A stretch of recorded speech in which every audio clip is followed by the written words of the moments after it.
Bonjour, je vous salue, chers amis des poètes et de la poésie, en ce dimanche d'octobre ensoleillé, et me voici pour un poème, un jour, dans la cité. Je me trouve actuellement dans un magnifique parc. La poésie ne connaît pas les dimanches, ne connaît pas les vacances, ne connaît pas la nuit, ne connaît pas le jour. La poésie est, à l'instar de l'inconscient, en perpétuel jaillissement. La poésie est une amie du rêve, elle est une compagne du mot d'esprit, elle est une suiveuse du lapsus, elle est là avec l'inconscient, pas de chronologie, pas de temporalité, elle est toujours là et elle est à vivre à l'instant.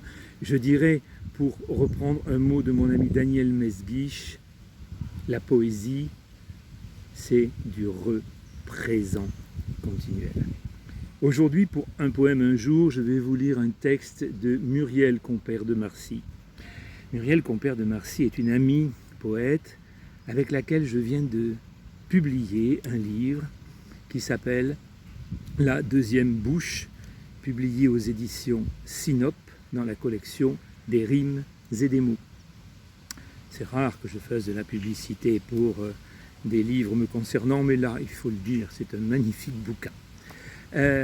Commandez-le dans toutes les bonnes librairies, en ligne aux éditions Sinope, à la Sodis, tout est possible. Vous pouvez aussi me le commander, je vous le dédicacerai. Voilà, je vais vous lire un texte de Muriel Compère de Marcy, qui n'est pas de la deuxième bouche, qui est d'un recueil qu'elle a édité aux éditions Henry, qui sont créées et dirigées par Jean Leboël.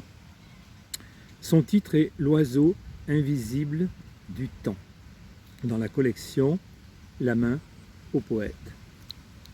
De Muriel Compère de Marcy, « L'oiseau invisible du temps ». Kent, England, mai 2016. Le soleil allume les chevaux de l'orage. L'herbe grasse à les hanches larges du Kent. Le vent donne au bond du renard la souplesse fauve du regard prédateur. Près de mordre. Dans la chevelure épaisse de ce ciel de tête portant haut la voix. Passer le muret de l'aube.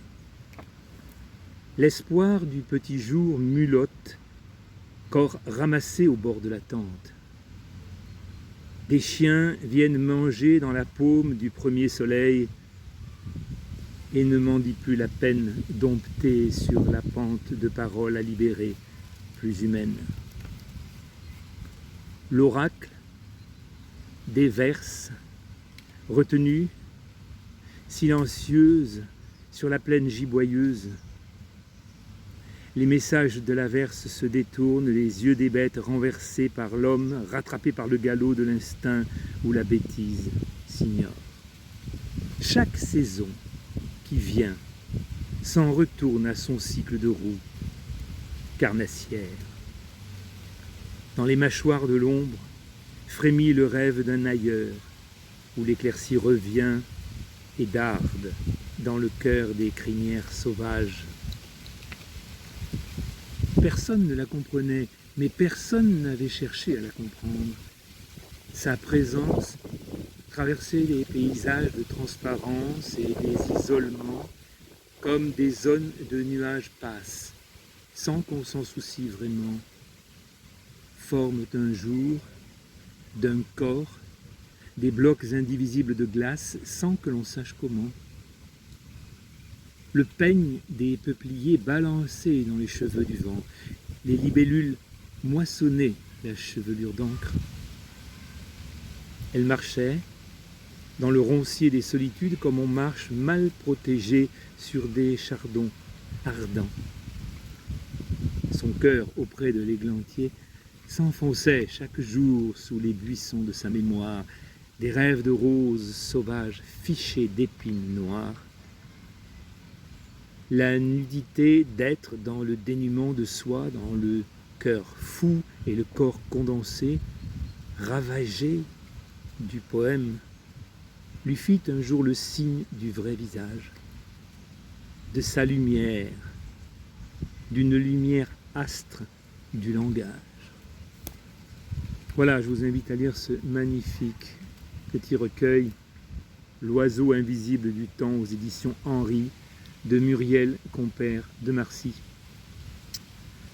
Je vous dis donc à bientôt pour un poème, un jour, dans la cité, par tous les temps, sous toutes les étoiles, sous tous les soleils imaginables, mais surtout avec un grand désir de transmettre et de dire comment le monde questionne le poète, comment le monde questionne le poète.